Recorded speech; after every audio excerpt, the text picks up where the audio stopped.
सिद्धं शुद्धं परमीय जिणेन्द्रवर्णेमि चन्दमकलङ्कं गुडरयणभूषणोदयं जीवस्य परोवणं वोच्छम्।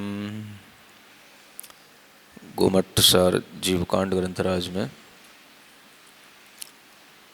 ज्ञान मार्गणा के माध्यम से जो श्रुत ज्ञान का प्ररूपण चल रहा है, उसमें पर्याय ज्ञान आदि जघन्य ज्ञान से लेकर के उत्कृष्ट ज्ञान तक की जो व्यवस्था है वो हमें बताई जा रही है। पर्याय ज्ञान से पर्याय समास ज्ञान में आए, उसके बाद में अक्षर ज्ञान पर आए और फिर उससे अक्षर समास ज्ञान से होते हुए पद ज्ञान तक पहुँचे। इसी तरह से इन पदों के समूह से भी संघात नाम का ज्ञान उत्पन्न होता है। तो जो ये पद ज्ञान था, उस पद ज्ञान से आगे पद समास के विकल्पों को पार करते हुए संघात नाम के ज्ञान को, संघात नाम के श्रुत को हम प्राप्त कर लेते हैं। उसी को प्राप्त करने के लिए ये हमें क्रम और उसी की ये परिभाषा बताई जा रही है कि पदों से अब हम आगे की यात्रा कैसे करते हैं, पद ज्ञान से आगे के ज्ञान की प्राप्ति कैसे होती है। सूत्र गाथा नंबर 337। एय पदादो ओवरिम एगेणक्षरेण वर्धन्तो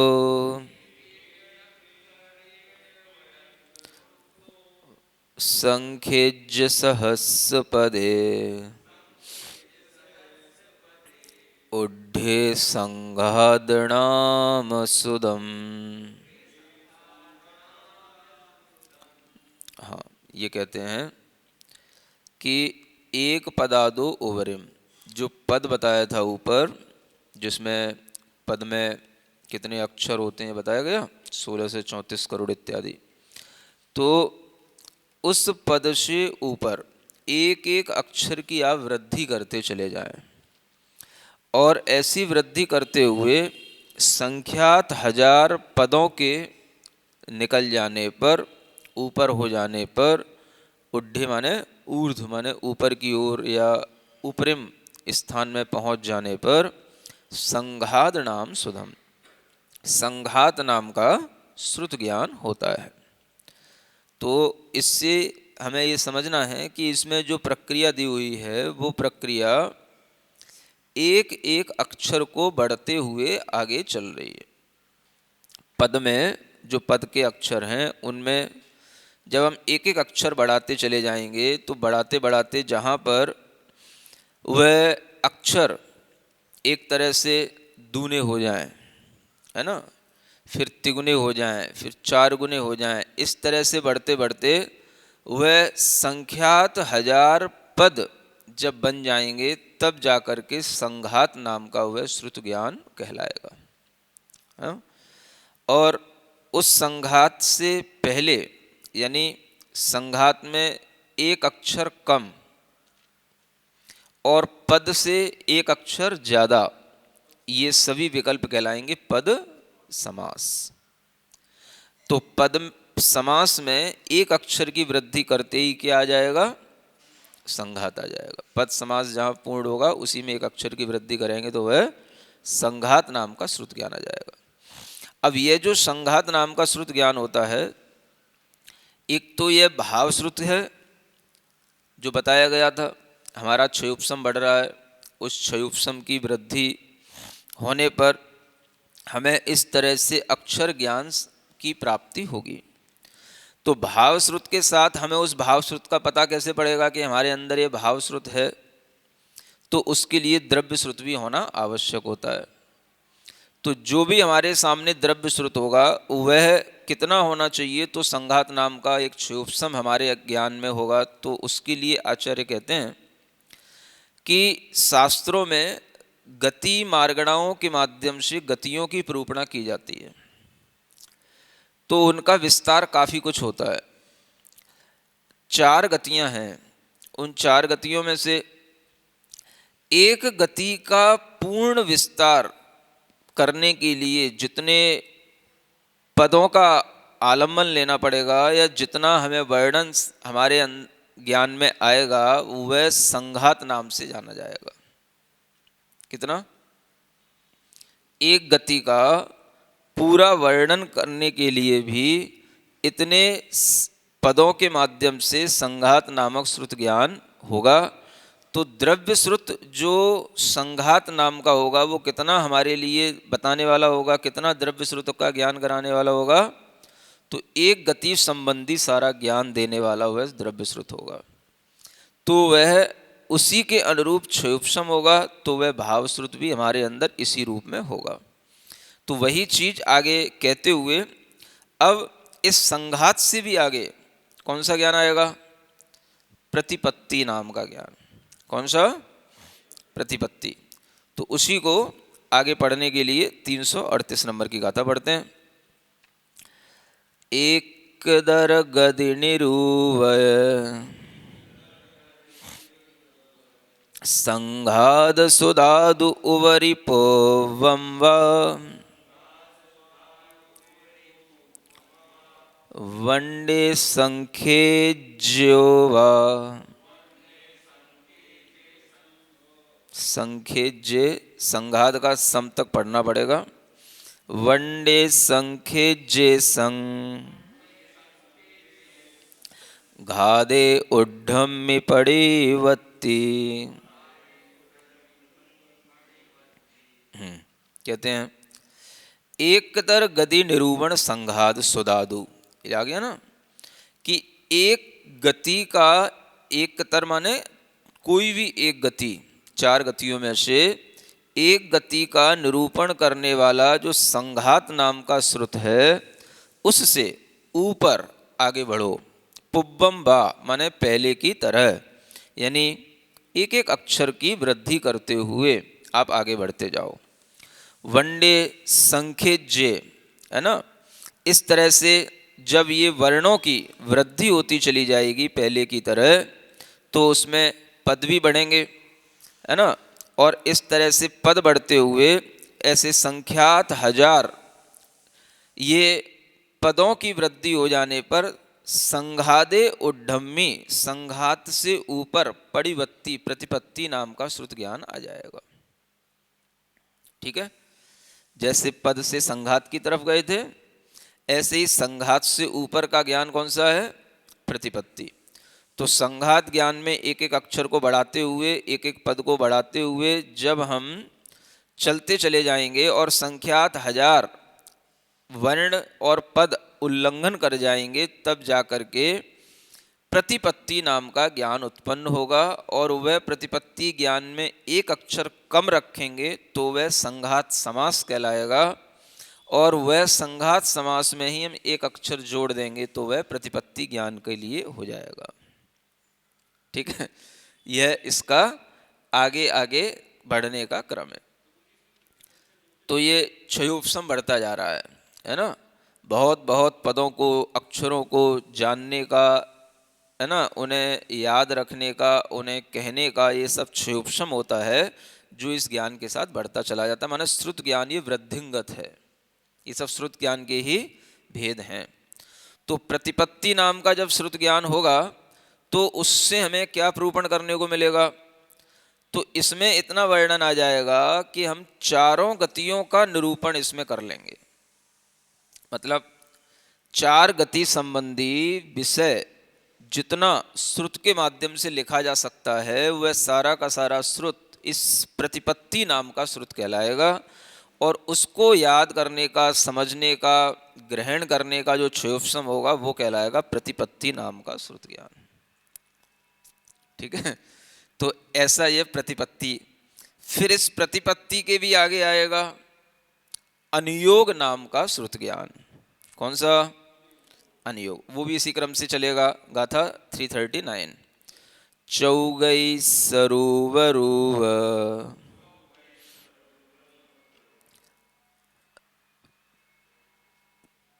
क्या लिखा है? पड़िवत्ती दो दु उवरी पो वम्वा, वंडे संख्ये जे पड़ी,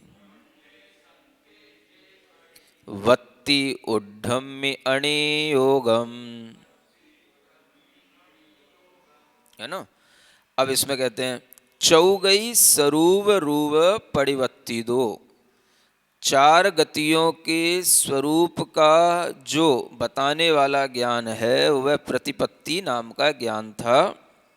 उससे उवरी, ऊपर और बढ़ो, पुव्वम्बा, पहले की तरह, वंडे संख्यज्य, ऐसे संख्यात 1000 वर्णों में और आगे की वृद्धि कर लो। पड़िवत्ती उड्डम्मी, तो प्रतिपत्ति से आगे का अनियोगम, अनियोग नाम का ज्ञान आ जाएगा। है ना? तो प्रतिपत्ति ज्ञान में चार गतियों के स्वरूप का निरूपण हो गया और उसको भी हम बढ़ाते चले गए पूर्व की तरह, माने उसी में एक एक अक्षर को बढ़ाते जाएंगे, अक्षरों की वृद्धि होगी, पदों की वृद्धि होगी, ऐसे संख्यात 1000 पदों की वृद्धि करने के बाद में वह प्रतिपत्ति नाम के ज्ञान की वृद्धि होने पर अनियोग नाम का ज्ञान हमें प्राप्त होगा। तो प्रतिपत्ति से जब तक अनियोग नाम का ज्ञान नहीं आता तब तक वह बीच का प्रतिपत्ति समास कहलाएगा, और प्रतिपत्ति समास का जो अंतिम विकल्प होगा उसमें एक अक्षर की वृद्धि करने पर अनियोग नाम का ज्ञान आ जाएगा। यह इस ज्ञान का क्षयोपशम यहाँ से प्रारंभ होगा, अनियोग ज्ञान। अभी अवधि ज्ञान का कहीं कोई प्रकरण नहीं है, ये सब श्रुत ज्ञान के क्षयोपशम के भेद बताए जा रहे हैं। एक ही जीव के नहीं, चार गति का जो वर्णन होता है, चार गतियों में क्या क्या वर्णन हो सकता है, नरक गति का वर्णन, देव गति का वर्णन, है ना? वो देव गति संबंधी जो भी वर्णन है, नरक गति संबंधी जो भी वर्णन है, मनुष्य गति संबंधी जो वर्णन है और त्रियंच गति संबंधी जो वर्णन है, वो सब जितने अक्षरों के माध्यम से श्रुत में निबद्ध होगा वह सब ज्ञान उसके अंदर हो जाएगा। और वह द्रव्य श्रुत, अगर ये चारों गतियों का वर्णन करने वाला उपलब्ध होगा तो वह कहलाएगा प्रतिपत्ति नाम का श्रुत, और उसको समझने वाला जो ज्ञान होगा वो प्रतिपत्ति नाम का भाव श्रुत ज्ञान होगा, जिस क्षयोपशम के होने पर ही वह सब वर्णन को ग्रहण कर पाएगा, ऐसा तात्पर्य है। तो इसके बाद में आता है ये अनियोग, और अनियोग के बाद में आता है पावहुड़ पाहुड़, जिसे हम बोलेंगे प्रावृतक प्रावृतक, है ना? 2 बार पाहुड़ बोलना है। तो ये प्रावृत प्रावृत नाम का ये ज्ञान इसके आगे के क्षयोपशम की वृद्धि होने पर आएगा। ठीक है? तो ये सभी श्रुत ज्ञान के क्षयोपशम की वृद्धि हो रही है। श्रुत ज्ञान को हमें कहाँ तक पहुँचा जाना है? जो हम 14 पूर्व का ज्ञान कहते हैं उस पूर्वों के ज्ञान के अंत तक ले जाएंगे, है ना? तो वो भी पूर्वों का नंबर अभी आया नहीं है, तो उसके बीच के ये ज्ञान हैं, तो उनको लांघते हुए हम वहां तक पहुंचेंगे। तो आगे की गाथा पढ़ते हैं 340।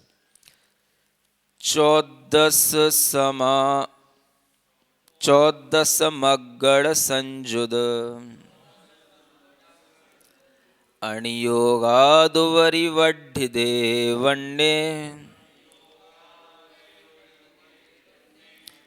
24 अणियोगे,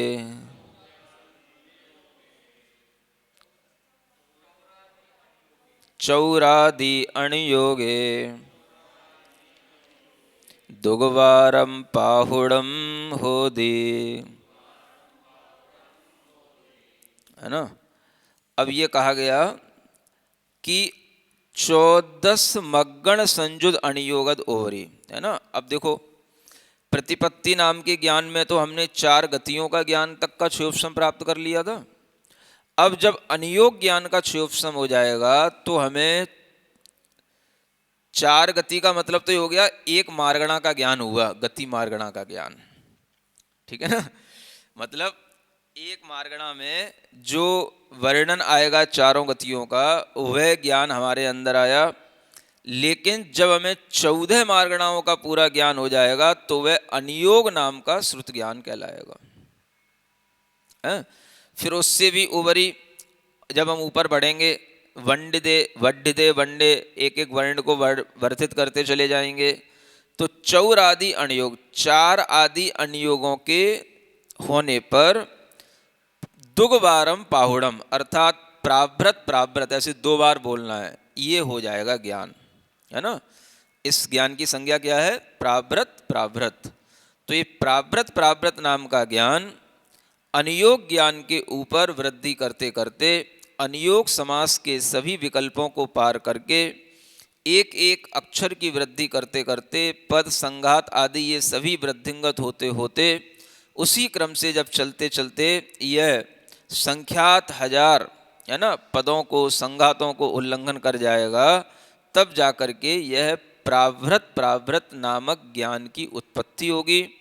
और वह ज्ञान की उत्पत्ति के पूर्व में अनियोग समास नाम का ज्ञान होगा। उस अनियोग समास ज्ञान में एक अक्षर की वृद्धि करने पर प्राभृत प्राभृत नाम का ज्ञान उत्पन्न हो जाएगा। तो इस अनियोग समास से तो 14 मार्गणाओं का ज्ञान हुआ। अब जब प्राभृत प्राभृत का वर्णन आया तो अब यहाँ बताते हैं कि प्राभृत क्या होता है, इसके बारे में आगे की गाथा है। अहियारोपाहुड़यम ए अट्ठो पाहुड़स अहियारो पाहुड़ पाहुड़ नामम होदित्ति जिणे हिणे दिठम। हाँ, यहाँ कहते हैं अहियारो पाहुड़यम, अधिकार कहो या पाहुड़ कहो, ए अट्ठो ये एकार्थवाची हैं। माने पाहुड़ का मतलब क्या हो गया? अधिकार। अधिकार का मतलब कोई अधिकार जमाना नहीं है, अधिकार का मतलब होता है चैप्टर, समझे? आपकी भाषा में जो अलग अलग चैप्टर बनाते हैं, सर्ग बनाते हैं, उन्हीं को हम अधिकार कहते हैं। तो प्राभृत का भी अधिकार, प्राभृत का भी जिसमें अधिकार बताया जाए, ऐसे पाहुड़ पाहुड़म नाम होदी, वह प्राभृत प्राभृत कहलाता है। माने प्राभृत प्राभृत का मतलब क्या हो गया कि जिसमें प्राभृत माने अधिकार, उस अधिकार का भी जिसमें प्राभृतों के और अधिकार बताए जाएं, वह प्राभृत प्राभृत हो गया। ऐसा जिने ही निदिष्टम, ऐसा जिनेन्द्र भगवान ने कहा है। अब इस प्राभृत प्राभृत के आगे जो ज्ञान बढ़ेगा वो प्राभृत नाम का ज्ञान होगा। केवल एक बार उसको प्राभृत कहा जाएगा। प्राभृत प्राभृत अलग है और प्राभृत अलग है। तो उसके लिए आगे की गाथा कहते हैं। दुगवार पाहुणा दो ओवरिम वंडे कमेण 24 दुगवार पाहुड़े सम उड्डे खलु हो दीपाहुड़यम, है ना। अब ये दुगवार पाहुड़ माने प्राभृत प्राभृत से ऊपर, वन्य कमेण वर्ण को क्रम से बढ़ाते चले जाओ, है ना। जब 24 से दुगवार पाहुड़े, जब 24 जो है 2 बार जो प्राभृत प्राभृत है उसकी समुड्डे माने वृद्धि हो जाएगी, तब एक प्राभृत होगा। खलु होदी पाहुड़यम, तब वह एक प्राभृत होता है। क्या मतलब हुआ कि प्राभृत प्राभृत में एक एक अक्षर की वृद्धि करते करते जब हम ऐसे 24 प्राभृतों को, 24 प्राभृत प्राभृतों को जब हम उल्लंघन कर जाएंगे तब एक प्राभृत कहलाएगा। इसका मतलब ये हो गया कि एक प्राभृत में 24 प्राभृत प्राभृत होते हैं। क्या नियम बन गया? एक प्राभृत में 24 प्राभृत प्राभृत होते हैं। इससे हो गया। अब इस प्राभृत प्राभृत ज्ञान के बाद में जो प्राभृत प्राभृत समास ज्ञान था वो भी लगा लेना, और उस समास ज्ञान की पूर्ति होने में जब एक अक्षर रह जाए, उस एक अक्षर की उसमें पूर्ति कर दी जाएगी तो वो प्राभृत नाम का ज्ञान रह जाएगा, हो जाएगा, है ना। या यूं कह लें कि प्रावृत ज्ञान में एक अक्षर कम कर दें तो वो तब तक उसके प्रावृत समास के उत्कृष्ट विकल्प उस प्राप्त हो जाएंगे। तो ऐसे प्रावृत ज्ञान हो गया। अब इसके बाद में आता है वस्तु का ज्ञान। किसका? वस्तु। यह भी एक जो है श्रुत ज्ञान के भेद में वस्तु नाम का एक भेद अलग आता है। तो उसके लिए आचार्य कहते हैं वीसम वीसम पाहुड़ अहियारे एक वत्थु अहियारो एक एक कवंड ओढ़े कमेण सवत्थनादव्वा।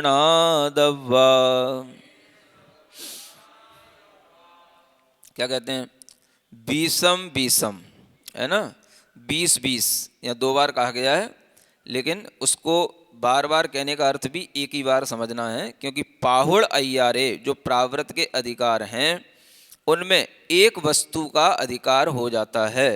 एक एक वड्ढ उड्डी, एक एक वर्ण की अक्षर की वृद्धि करते जाने से, कमेड़ माने क्रम से, इस तरह सर्वत्र नायब्बा, ये क्रम सर्वत्र जानना चाहिए। क्या वो मतलब हुआ? अब हम प्रावृत से भी आगे बढ़ेंगे तो हम कौन से ज्ञान में पहुंचेंगे? वस्तु के ज्ञान में, है ना। और इसके जस्ट बाद ही पूर्व का ज्ञान शुरू हो जाएगा।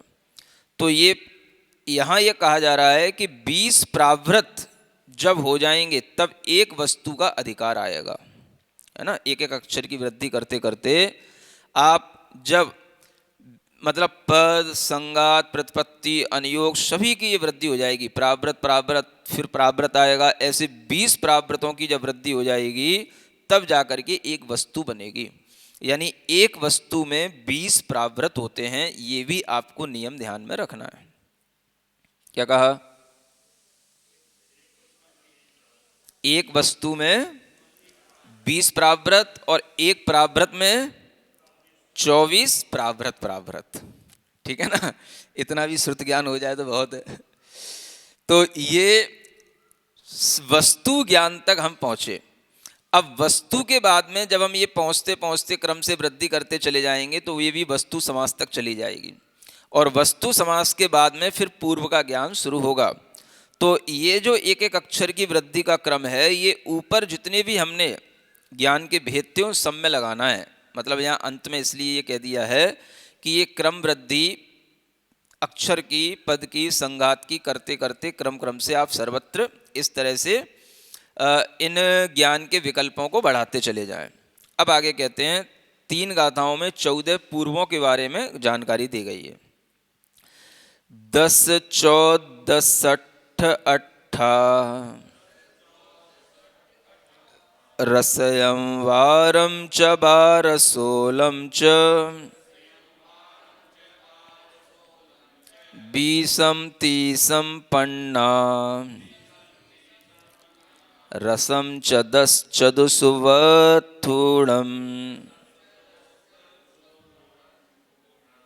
है ना। यहाँ क्या कहते हैं?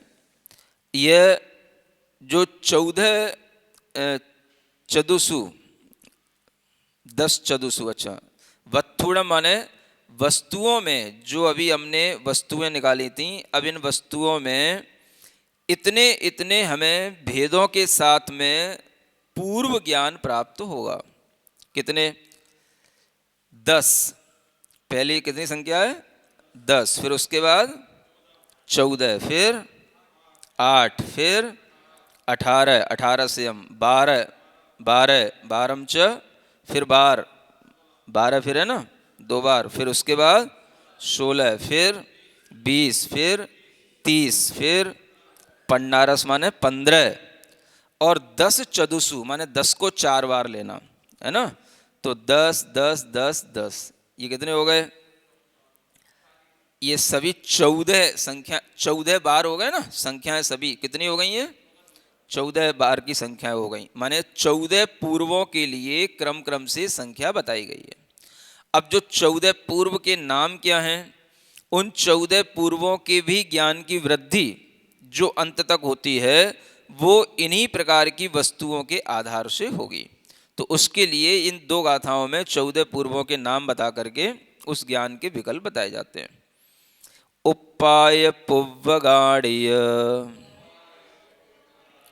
वीर्य पवादत्थिनत्थिय पवादे णाणा सच्च पवादे आदा कम्म पवादेय पच्चखाणे विज्जा णुवाद कल्याण पाणवादेय किरिया विशाल पुव्वे कमसोथ तिलोय बिंदुसारेय। ये पहले 14 पूर्वों के नाम सुन लें, उनको ध्यान में रख लें, है ना। पूर्व के अंदर जो ज्ञान है वो ज्ञान हमें नहीं भी होता कोई बात नहीं, 14 पूर्वों के नाम भी अगर ध्यान रख लें, उन 14 पूर्वों के नाम के साथ ही हम श्रुत ज्ञान का स्मरण कर लें तो यही हमारे श्रुत ज्ञान की बहुत बड़ी विशेषता हो जाएगी। हाँ? पहला पूर्व क्या कहलाता है? उत्पाद पूर्व। क्या बोलते हैं? उपाय पूर्व। दूसरा पूर्व है आग्रायणी पूर्व, है ना। पुव्वगाणीय लिखा, अग्गाणीय, अग्रायणी पूर्व, आग्रायणी पूर्व। फिर है वीर्यानुप्रवाद पूर्व, तीसरा। चौथा अस्ति नास्ति प्रवाद, ये पूर्व का नाम है, अस्ति नास्ति प्रवाद। फिर पांचवा ज्ञान प्रवाद, छठवां सत्य प्रवाद। फिर आदा, आदा माने आत्म प्रवाद। और फिर आठवां कर्म प्रवाद, कर्म प्रवादे, है ना। ये पहली गाथा में 8 नाम आ गए। फिर इसके बाद में पच्चखाणे यानी प्रत्याख्यान नाम का पूर्व, प्रत्याख्यान पूर्व। फिर विद्यानुप्रवाद। फिर कल्याण वाद नाम का पूर्व, कल्याणवाद। और फिर उसके बाद में प्राणावाद, है ना, या अनुप्रवाद या वाद, कुछ भी पीछे शब्द लगाया जा सकता है, प्राणावाद। और फिर उसके बाद में क्रिया विशाल नाम का पूर्व, ये क्रम से जानना। और अंत में आ जाता है त्रिलोक बिंदुसार नाम का पूर्व। ये 14 पूर्वों के नाम हैं, ठीक है ना। ये डिफाइन ही तो किया जा रहा है ना।